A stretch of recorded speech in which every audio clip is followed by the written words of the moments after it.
আসসালামু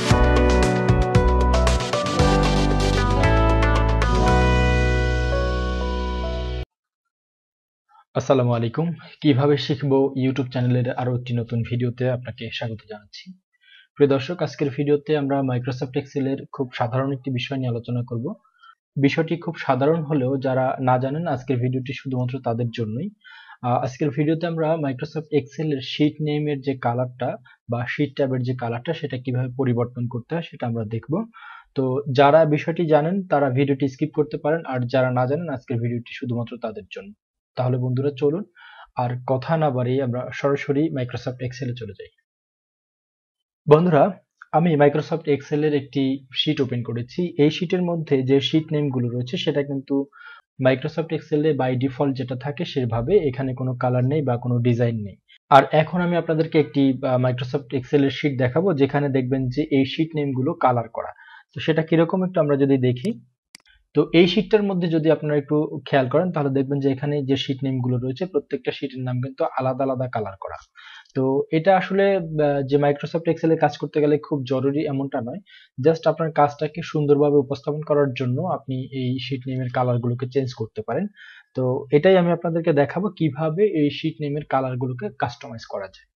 আমরা আগের যে শীটটিতে কাজ করেছিলাম সেই শীটটিতে চলে যাই এবং এখানে আমরা যদি শীট নেমের কালার চেঞ্জ করতে চাই বা শীট ট্যাবের কালারটাকে চেঞ্জ করতে চাই তাহলে আমরা এই শীট ট্যাবের উপরে প্রথমে রাইট ক্লিক করব। রাইট ক্লিক করার পরে আমাদের সামনে এরকম কতগুলো অপশন আসবে এবং এখান থেকে আমরা যদি নিচের দিকে তাকাই তাহলে আমরা এখানে দেখতে পারবো ট্যাব কালার। এই ট্যাব কালারে আমাদের যদি মাউসের কার্সর রাখি তাহলে ডান পাশে যে থিম কালারগুলোর যে অপশনগুলো রয়েছে সেটা আসবে। এখান থেকে আপনি যে কোনো কালারকে চুজ করে আপনার পছন্দ মতন আপনি এই শীট ট্যাবের কালার করতে পারেন। তো আমি যদি এখান থেকে ধরেন এই রেড কালারটাকে চুজ করি তাহলে দেখেন বন্ধুরা, সাথে সাথে কিন্তু আমার শীট ট্যাবের যে কালারটা সেটা কিন্তু চেঞ্জ হয়ে গেছে। এখন আমি যদি পরবর্তী ট্যাবে আসি তাহলে দেখবেন যে এটা ফুল ডিপ লাল হয়ে গেছে এবং এরপরে যদি আমি আবার ওই ট্যাবটাতে যাই তাহলে দেখবেন যে ওই ট্যাবটা হালকা আছে। অর্থাৎ এর দ্বারা আপনি বুঝতে পারবেন যে আপনার এই মুহূর্তে কোন ট্যাবটা চালু রয়েছে। তো আমি যদি এখন এই শীট 2 যে ট্যাবটা রয়েছে এটার কালার পরিবর্তন করতে চাই তাহলে এই শীট ট্যাবের উপরে আমি রাইট ক্লিক করব। রাইট ক্লিক করে থিম কালারে গিয়ে এখান থেকে আমি পছন্দ মতন যে কোনো কালার চুজ করে নিতে পারি।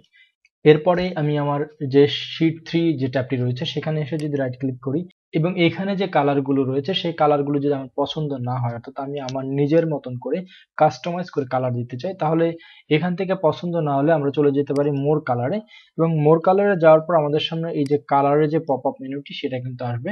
এখান থেকেও আমরা যে কোনো কালার চুজ করে আমরা এই শীট ট্যাবের কালারটাকে পরিবর্তন করতে পারবো এবং পাশেই এই কালারটাকে কাস্টম করার জন্য আরো একটি অপশন রয়েছে। এখান থেকে আপনি চাইলে কালার কোড ব্যবহার করেও আপনি কিন্তু আপনার কালারটাকে পরিবর্তন করতে পারবেন। এটা সম্পূর্ণ আপ টু ইউ, আপনি যেভাবে চান সেভাবে কিন্তু কালারটা পরিবর্তন করতে পারবেন।